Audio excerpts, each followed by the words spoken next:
sing to us. We will release the sound that you sing to us. We will release the sound that you sing to us. Send us the sound from heaven.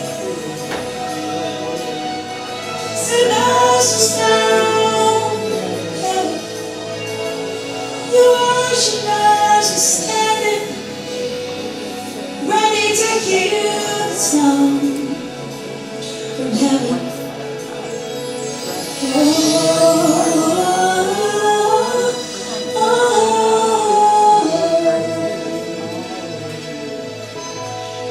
Release the sound.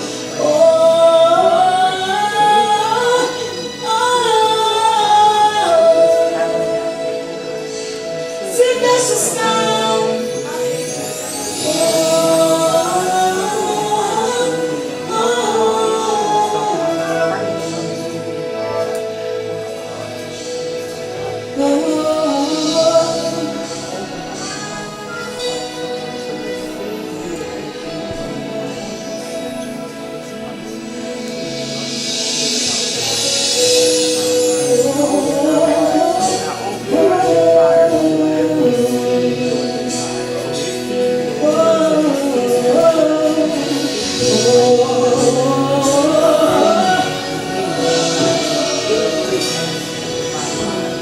How good and pleasant it is for us to dwell together. We're dwelling together. One mind, one spirit, one heart in your presence, oh God.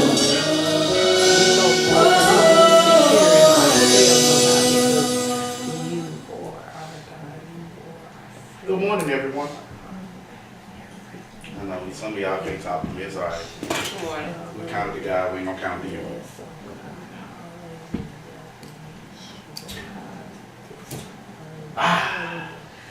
Everybody feeling good? You know God good, right? You know God good? How good is He? God is good. Good enough to get me up. Hallelujah. Watch this. Good enough to make my jaw swell up and go smile. Hallelujah. Anybody go smile? Hallelujah. Yeah, man. God is good. Yes, God. Hallelujah. I'm coming to you today Hallelujah. feeling pretty darn spiffy. Feeling pretty energized. Feeling kind of goofy like my two kids in the back. You know, they want to put me in grills with aluminum foil. Yeah, feeling pretty good, feeling pretty good. I hope everyone had a good week. Everyone had a time that you had a reason to say thank you. Everybody had one of the moments that made you say, oh Lord, if it wasn't but for you, Yes, God. I'd be jacked up even more than I'm jacked up right now. Yes, God. Yes. I don't know if nobody had them days, but Yes, God. you know, Yes, God. time to time I wake up in the morning Yes. and I don't quite feel like it.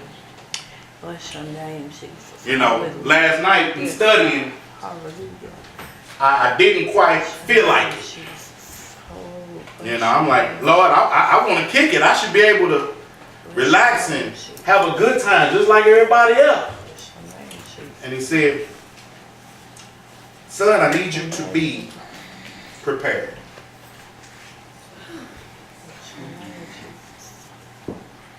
I want Bless your name, Jesus. Because see, I want this word to get into your spirit today. Because preparation is real key to a lot of things you do in life. You know, you can't take a test until you're prepared, right? You can't walk out the door unprepared, right? Right. Watch this. He got me real good this morning. I was like, Lord, I'm going to stop at the store tonight.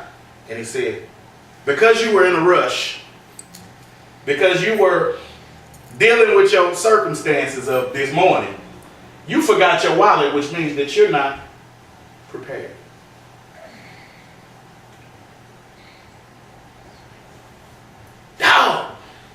Anybody ever been unprepared for something? Watch this.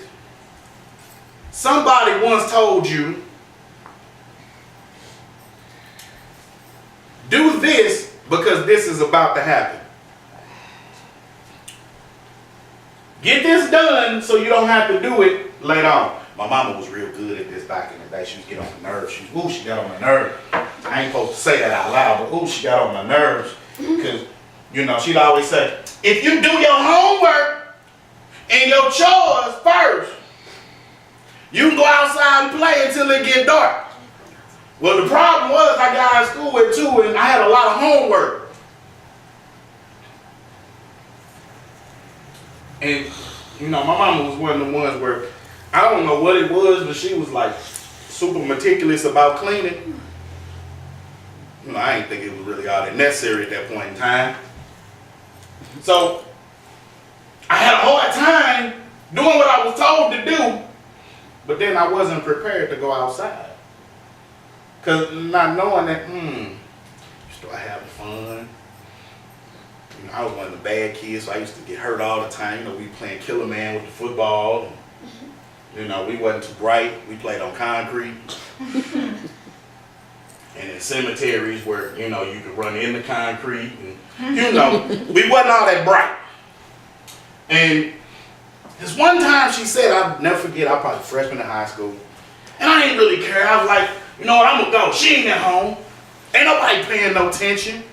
Ain't nobody tripping off me. I went out and I played. We was up at Hickey Middle School, playing on the grass. And see, Hickey Middle School had this wall along the edge of the grass. Then it had another wall before you hit the street that led to the sidewalk. So that was like your inbounds. And if you went out of bounds, you was way out of bounds. And you felt it. Well, this day I wanted to win so bad that I went and I did everything I could to catch this pass. And I dove. And I dove straight off the cliff. And I hit my head on the curb. And when I woke up, it was about 8:30. And I'm at my partner's mama's house. And I'm laid out on the couch and she like, baby, what's your mama's number? And I say, what time is it? She said, it's 8:30. Didn't care that my head was hurting. Didn't care that I could barely walk. Didn't care about nothing else because real talk, I knew I was going to get a whoop. I had to get prepared for the whoop. But the bad part about it was that day at school, you know, I had this teacher, you know, he was a horrible guy. He didn't believe in letting kids have a life. You know, he taught geometry. And geometry wasn't supposed to be all that hard.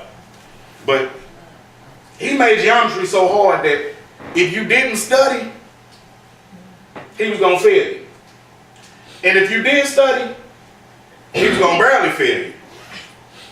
That's how bad he was.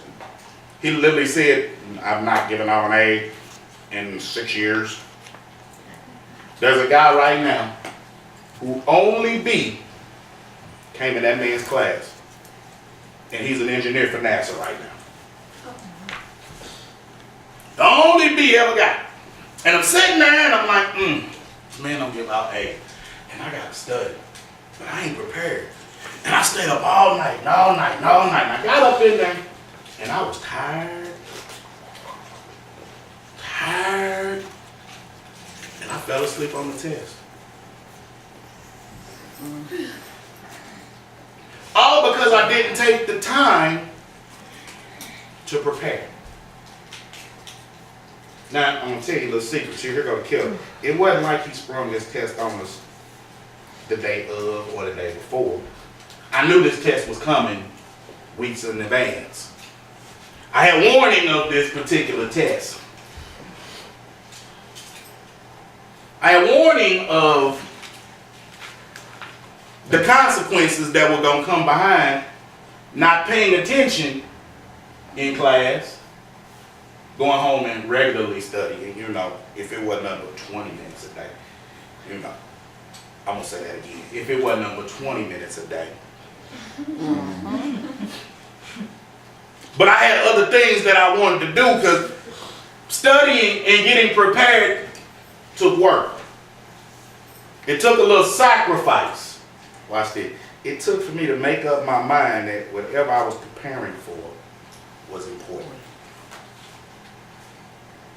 Preparing for something means that it's a priority to me. And God today wants to talk about priorities. Being prepared.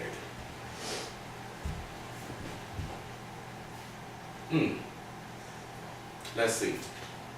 Progress reports just came out. Anybody progress report tell them they wasn't prepared?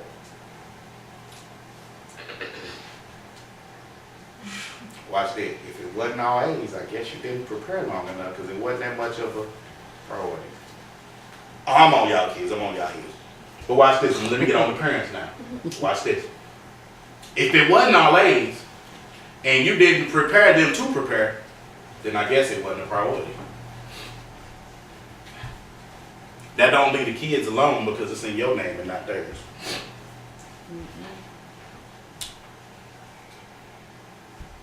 Pastor, you started all kind of jacked up today. Bless you. I did.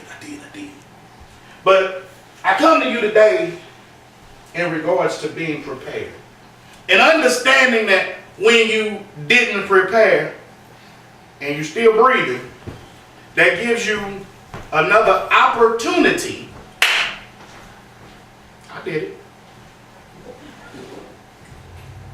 Another opportunity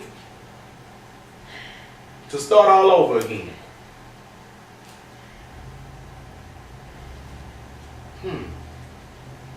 To start all over again.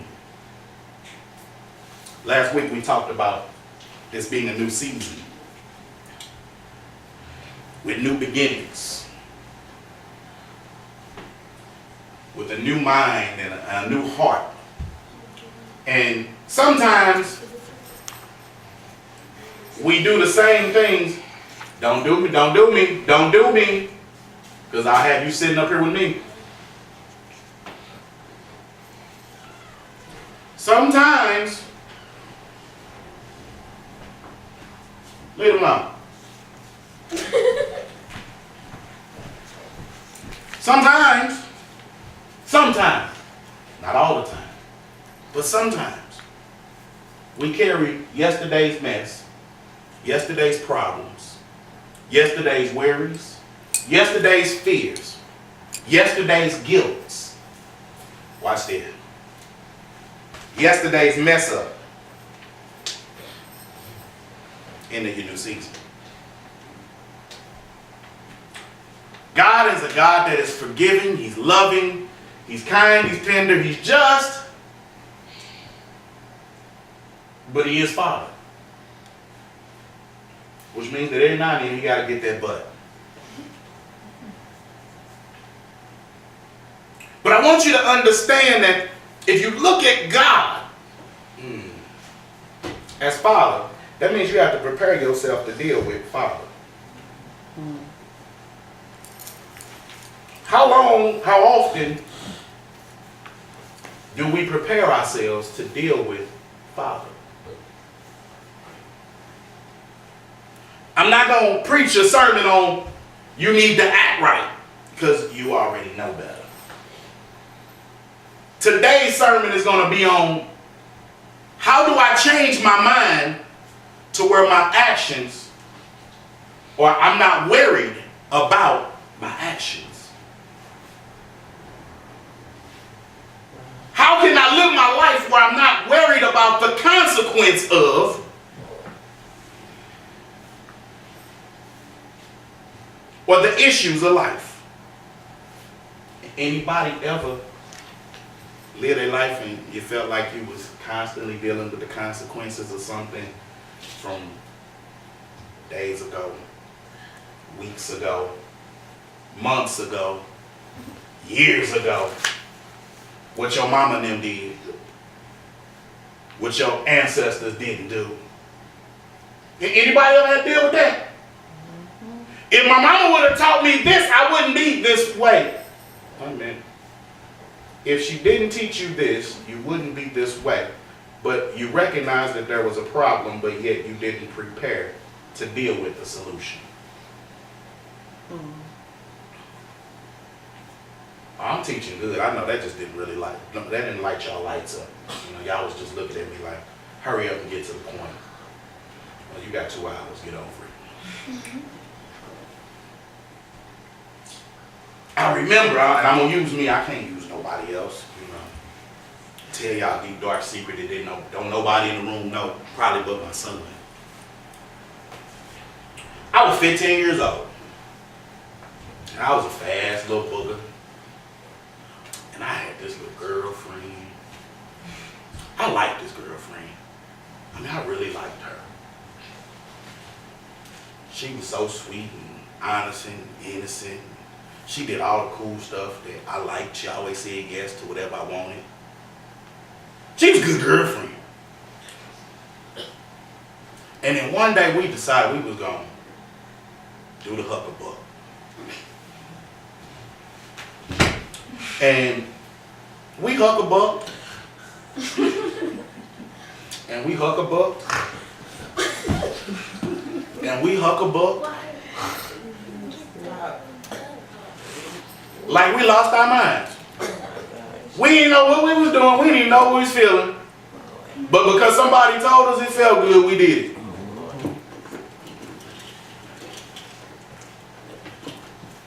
And then about 3 months later, I come to school.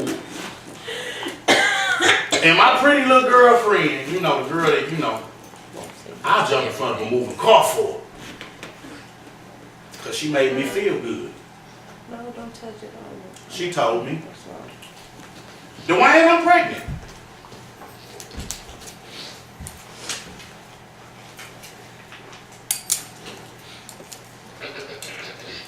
And I'm sitting up and I'm like, what I gotta do with me? How that's gonna translate in my life? I got plans. I've been preparing for a life that ain't got nothing to do with no kids. I've been preparing for a life that for real, you know, in 3 years ain't got nothing to do with you. Wow. Not to mention, I ain't prepared to go home and tell my mama that I'm about to be a daddy. And I start working and working and working and working, and about 2 months later, you know, because we wasn't boyfriend, girlfriend no more. You told me some bad news, I can't be your boyfriend no more. 2 months later, she tell me, I ain't pregnant no more. How that happen? She say, well, I got an abortion. And I didn't know how to feel about that. Because I remember the stories of my mama telling me how she wouldn't have an abortion with me. I won't get into details, but it made me cry and cry and cry and cry. For a baby that wasn't born, baby, I ain't know. Baby, that I probably just gonna drop a couple of dollars on and keep moving. I'm sorry, I was going to college, wasn't gonna stop me. I had dreams. But I say this because life will deal us some circumstances in which you'll hold those consequences. And when my oldest was born, I almost made the same mistake because I was still feeling like I was 15 years old.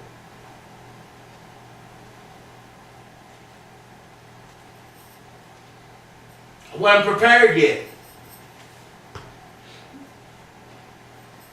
And I tried to raise him the best I knew how because I wasn't going to let him live without a daddy.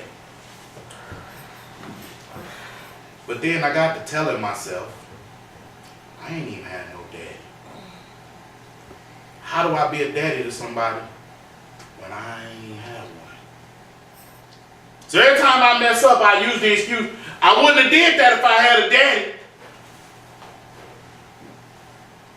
And this was my answer to everything.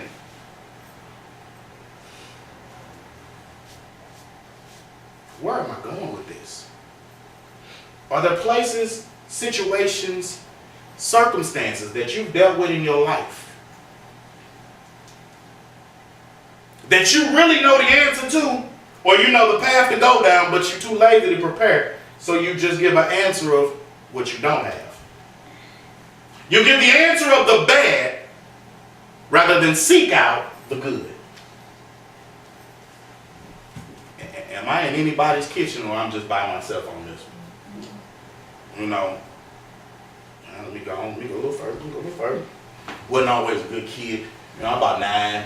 It was a store called Louis Chaperette down on Davidson and Lillian. And Mr. Lewis was a good dude. Good dude. Used to give me candy for free, this, that, and other. And this one day, I ain't had no money. Couldn't hustle up and get no money. And I wanted some candy bad. I was kind of a Chico stick fan. Get a Chico really is. Because, you know, I'm one of the ones that say a generational curse is only generational if I accept it. You can't have an inheritance until you accept it, right?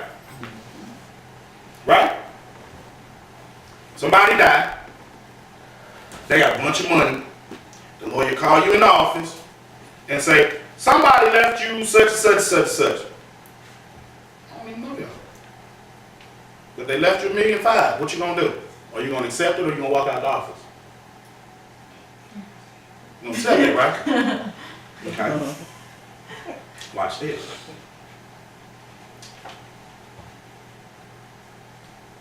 Mama raised you. She was mean to you. Didn't give you what you needed, or what you felt like you needed. You grew up with an attitude problem because mama had an attitude problem. You grew up with a smart mouth because mama grew up with a smart mouth. You ran around craving attention because mama was always craving attention. It's learned, right? Or is it accepted?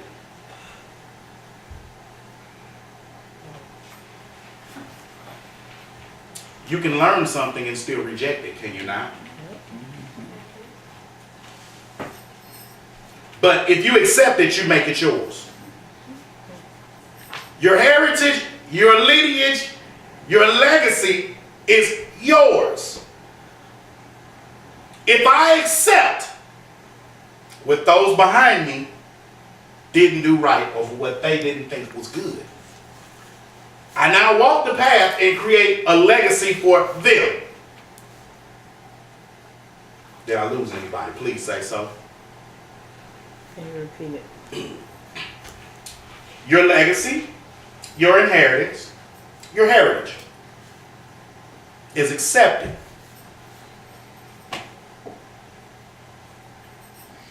If indeed I choose the wrong one in which they thought was right, if I accept what they don't see as good, I'm building their legacy.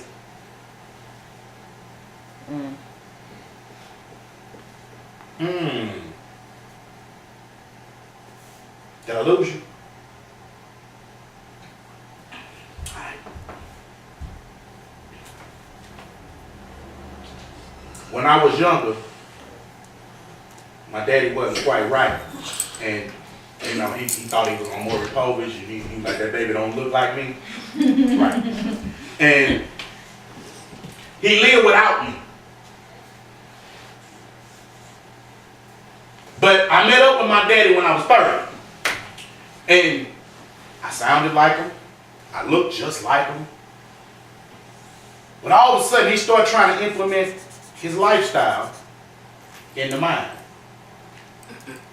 I have a choice to accept it or reject it. Because in essence, what he wanted to do was create a legacy. A legacy is for someone who's dying or dead.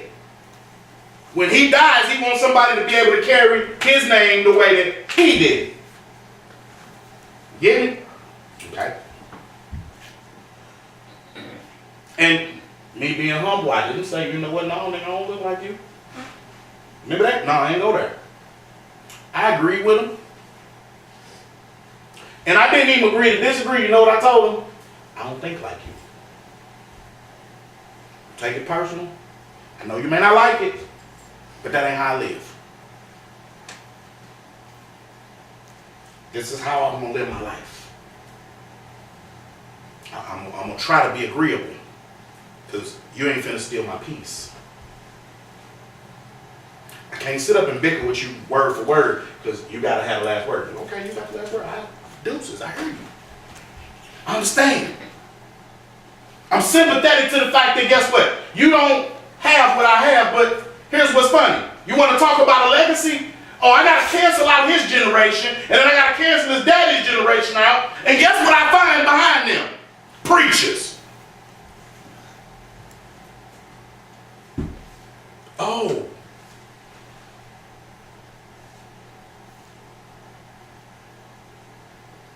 What's behind you? What's behind them? I'm just saying.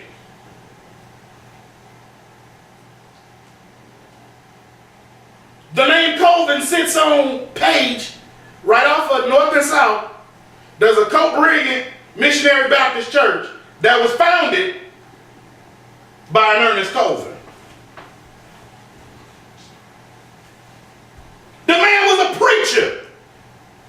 And his daddy was a preacher. And his daddy was a preacher. And his daddy was a preacher.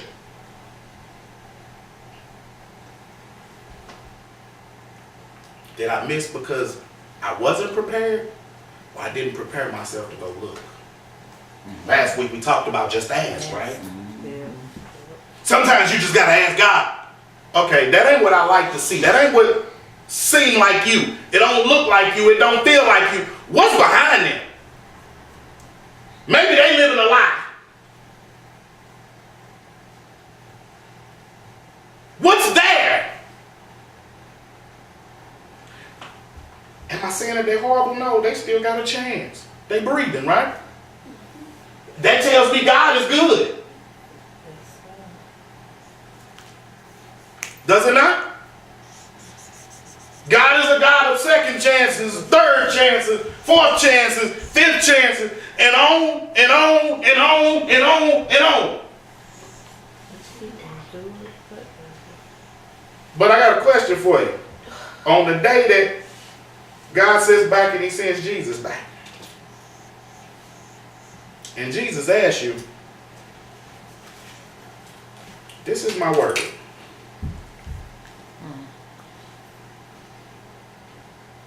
It's my word. See, most people say, well, he's going to ask you, why did you do this? And why? No, he ain't going to ask you why. He's going to ask you what it means to you.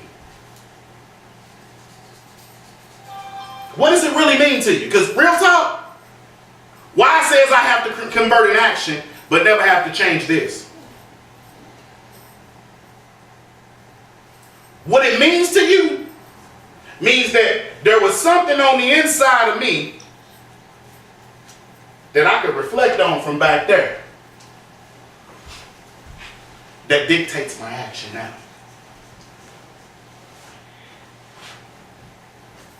I'll repeat that. Why dictates your actions? Period. Why'd you do that? Why'd you do this? You ask yourself why. He's not. He already knows. What does my word really mean to you? Because what you believe on the inside of you is going to dictate the actions that pour out of you. That's true.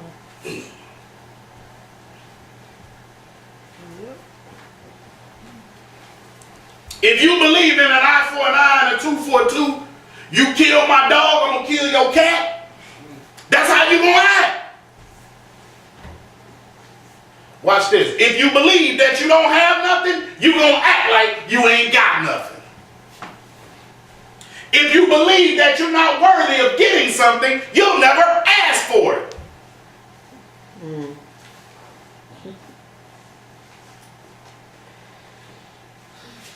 Wait a minute, what that got to do with humility? Humility says, you know what? I know what I need. I know it's temporary. I ain't stuck here. I know what to do with it. When I ask for what I really need, well, I think not what I really want, but what I really need. Not what I want, what I need. Because see, what I want could be something that ain't got nothing to do with me getting to a place that God wants me at. It ain't got nothing to do with what I really believe. What you really want. Shoot, since you giving stuff away, just give me free cable for the rest of my life. Y'all think it's silly, but that might be what I want. What good is it gonna do me?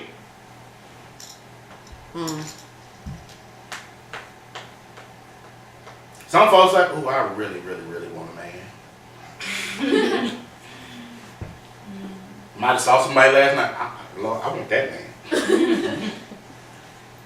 It might be what you want, but when he get the whooping on your head, is that really what you need? When he walk out your life, wait a minute, when he take all your money and run up all your bills, wait a minute, when he tell you you ain't cute on your not so cute days, and he beating your brain in because in the back of your mind now that seed is there and he keep picking at it and picking at it and picking at it and picking at it, because the more he work on your self-esteem, the more he get what he want. I'm sorry. If I got in your kitchen, it's okay. Go wash dishes.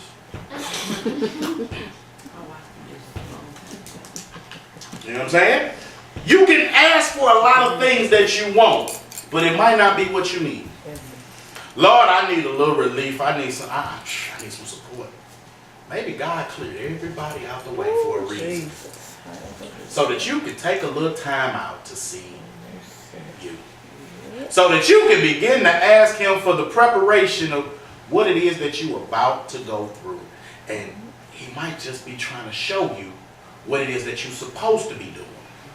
So when the time comes, you ain't lost. Ain't it kind of funny that a woman that gets pregnant, she got 9 months. Carry that baby. Baby got a form. And in the time that God uses to form this baby, he takes that same time to form her heart towards that baby. And he might even take a little time to get her to think about what it's going to take care of that baby. What's needed and what ain't needed. Wait a minute. What I liked about what my mama did, what I didn't like about what my mama did. Whether or not it was good, bad, or indifferent. Whether it really made a difference in my life. Negatively or positively. God takes time to prepare some things. And he will give you time to think about the preparation. Pastor, you ain't made it to preparation. You still talking. We was on humbleness and being loving and being compassionate and being kind, but I want you to understand, you got to prepare your heart to get to them places.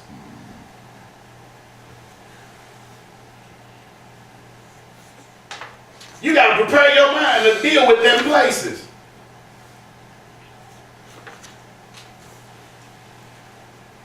Everybody in the room could walk up on heaven's steps and say, hi, my name is such and such, and I'm a sinner.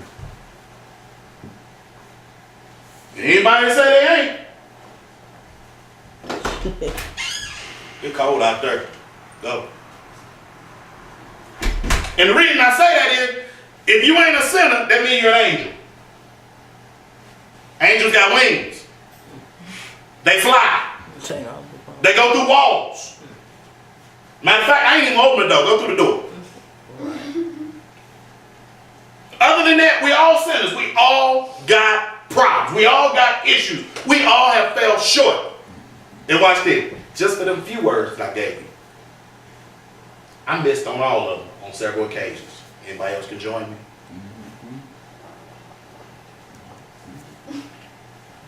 This is learning. See, remember I told you can accept or reject what you learn. Many times, the consequences that come behind the actions are only there to set you up to learn something. But what we do is we say the consequences was yet another situation in our lives and it wasn't for our good. Ooh.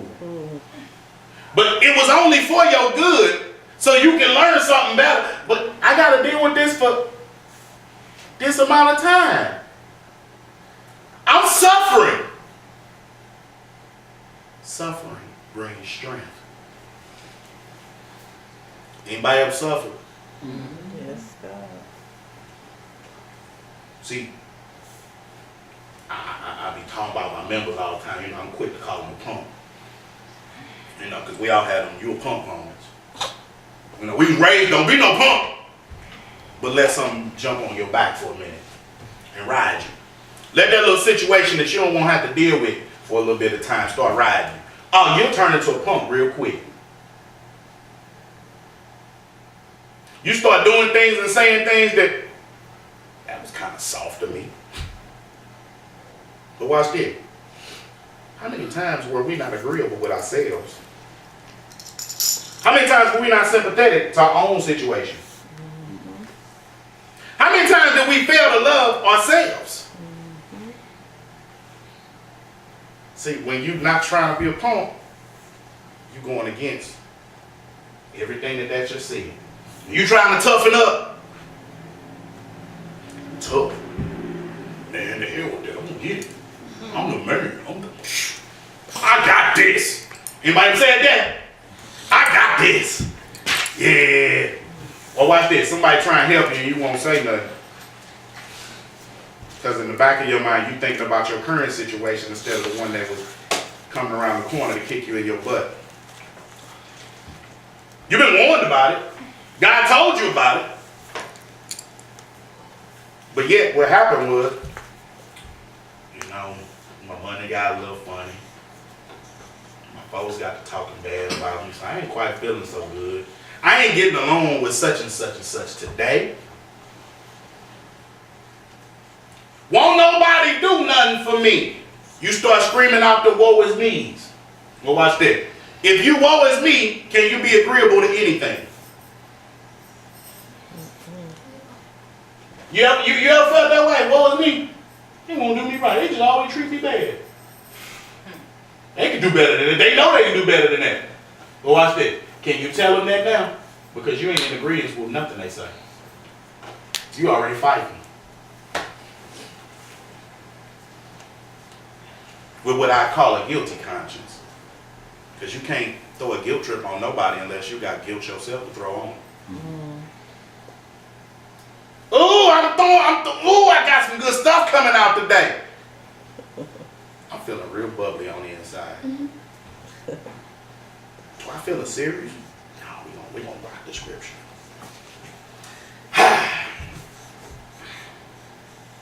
No retaliation. No short-tongued sarcasm.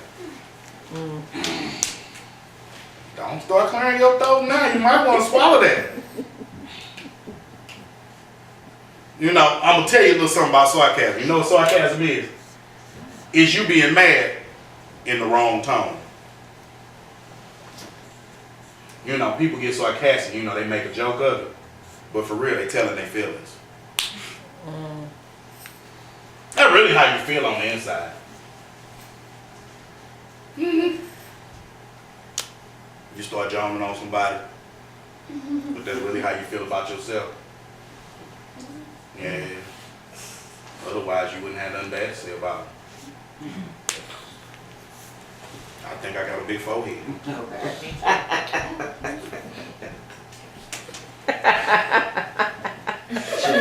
I just got that. Just checking.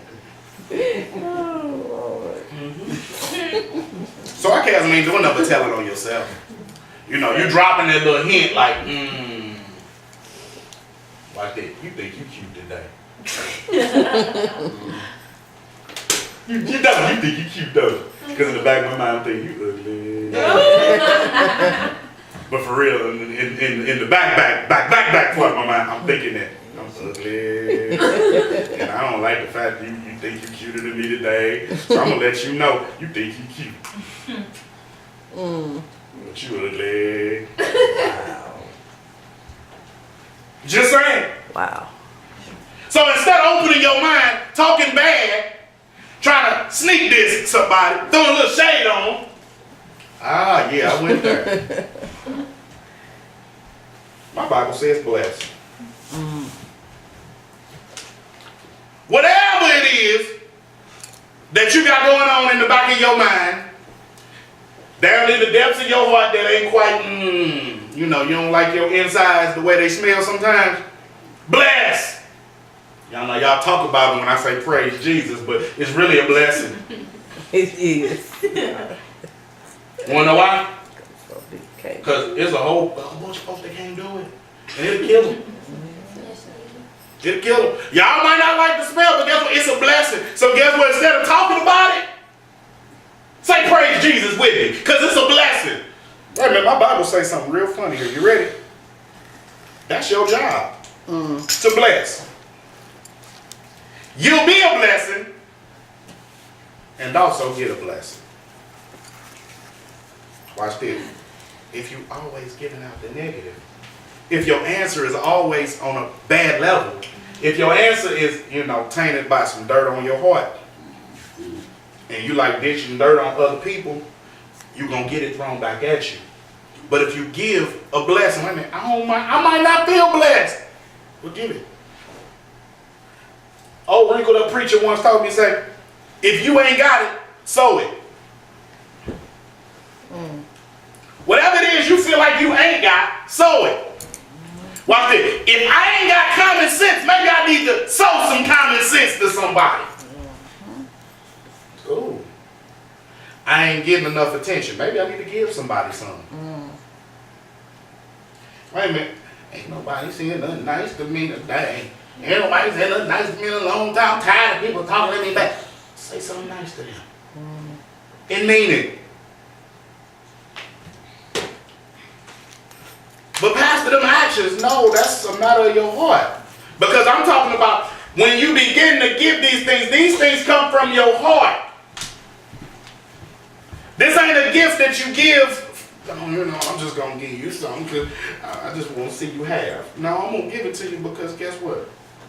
Man, I'm sympathetic to your situation. I don't want to see you go through this. I don't want to have to go through this. Because real talk, he said, I got to do something about it. I got to be compassionate and I got to love on you. Even though you ain't always the most lovable person in the world, you kind of get on my nerves for real. I mean, you irk me for real, but because you irk me, I got to understand why you irk me. And guess what? It might not just be me, but I can't point the finger at you because if you got something going on, it's my job to now ask so I can dispense a blessing. But I ain't been prepared to do that because situations don't allow me the time. Maybe you didn't ask for the time. Lord, I had to say something quick. No, you didn't have to say nothing at all. Watch this. You ever want a fool to hear themselves? Let them talk. And stop talking. You ever want to hear mumbling, grumble, and complain and have to stop? Don't join in.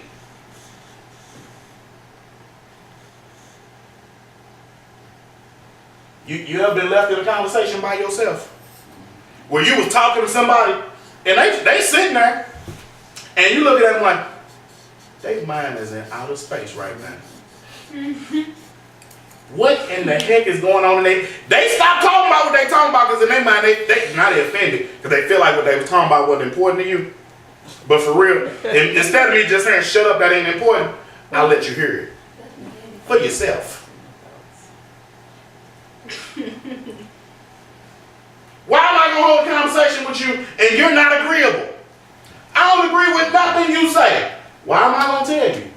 My silence speaks louder than my words will ever speak.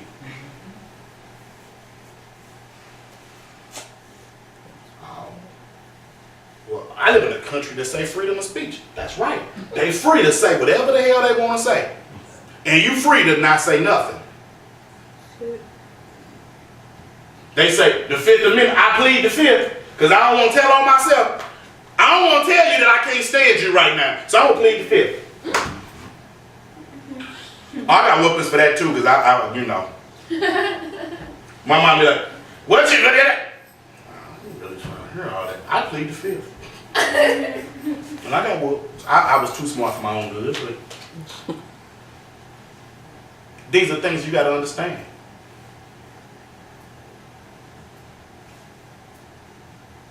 You always got an answer for everything else, but watch this. If I slide down, I'm gonna really begin to mess with you. I'm gonna slide down to 13. I'm gonna skip over a few verses. I might come back to them, but I don't know if I need to. And for anybody that know me, know that this is like one of my greatest scriptures. Who's gonna do you harm if you're eager to do good? But even if you should suffer for what is right, you are, what's that word? It say you are who?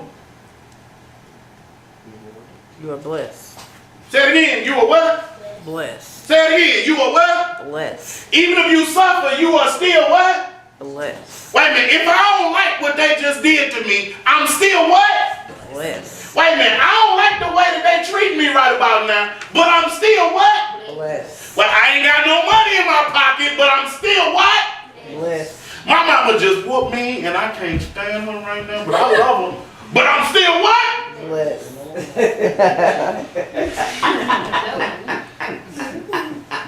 I want you to get this through your head. It don't matter what your situation look like. It don't matter what the timing of your situation is. It don't matter what the hell you going through. You better speak out your mouth that I'm what? Blessed. You better, I need you to say it. Say it like you mean it. Blessed. Who? Blessed. Say it again. Blessed. In the city, you what? Blessed. In the field, you what? Blessed. In your coming, you what? Blessed. In your going, you what? Blessed. All right. Amen. Do not fear their threats. Woo. Do not be frightened. Do not be afraid. I might need to stop right there. I might need to stop. I think, yeah, we're going to pause. We're going to pause on that. Yes. Do not fear their threats. Yes. Do God. not fear their threats. Remember I was talking about that sarcasm thing? Sarcasm ain't nothing but a threat. You know, when they don't agree with you, and you don't agree with them, but in your mind, somebody got to come to an agreement in order for this thing to end. That's a threat. But nowhere in my Bible tells me I should argue with anybody, right? Don't trip off their threats. Because when you start tripping off their threats, it puts you in a place of fear. So this can't do. Yep. Bring it all down here.